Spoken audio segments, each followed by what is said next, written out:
Baru sehari bulan madu, Cindy tewas di penginapan, suami pingsan di kamar mandi. Pasangan bulan madu ditemukan tak sadarkan diri di penginapan Lakeside Alahan Panjang. Satu meninggal dunia. Sebuah tragedi mengejutkan terjadi di kawasan wisata Lakeside Alahan Panjang, Kabupaten Solok, Sumatera Barat. Sepasang tamu yang baru menikah ditemukan dalam kondisi mengenaskan di kamar penginapan tempat mereka bulan madu, Rabu, 8 Oktober 2025, pagi. Peristiwa itu terungkap setelah pihak penginapan merasa curiga karena sejak Selasa, 7 Oktober 2025, siang, tamu tersebut tidak memberikan respons apapun meski sudah beberapa kali dihubungi. Kecurigaan semakin kuat hingga akhirnya petugas bersama pengelola memutuskan untuk mendobrak pintu kamar.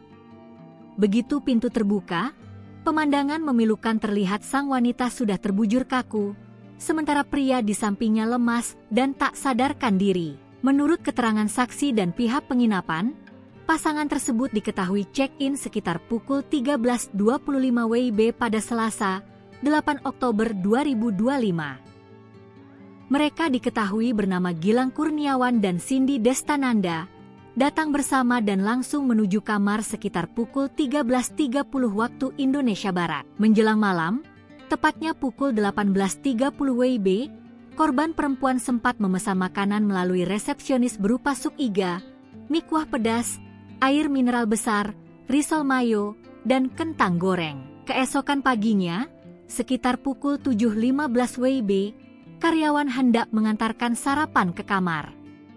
Saat dipanggil dari luar, terdengar suara laki-laki dari dalam kamar mengatakan sedang mandi. Namun setelah beberapa menit tidak ada lagi respons, karyawan kembali mengetuk pintu, tapi tetap hening. Merasa curiga, pihak penginapan kemudian membuka paksa pintu kamar sekitar pukul 7.30 waktu Indonesia Barat. Di dalam, mereka mendapati kedua tamu sudah tergeletak di kamar mandi. Petugas penginapan segera memberikan pertolongan pertama dengan oksigen portabel sebelum membawa keduanya ke Puskesmas Alahan Panjang. Sementara itu, korban laki-laki Gilang Kurniawan masih hidup meski dalam kondisi tidak sadar. Ia langsung dirujuk ke RSUD Arosuka untuk penanganan medis lebih lanjut. Hingga kini, polisi masih menyelidiki penyebab pasti kejadian tersebut. Beberapa barang bukti telah diamankan dari lokasi, termasuk sisa makanan dan peralatan kamar.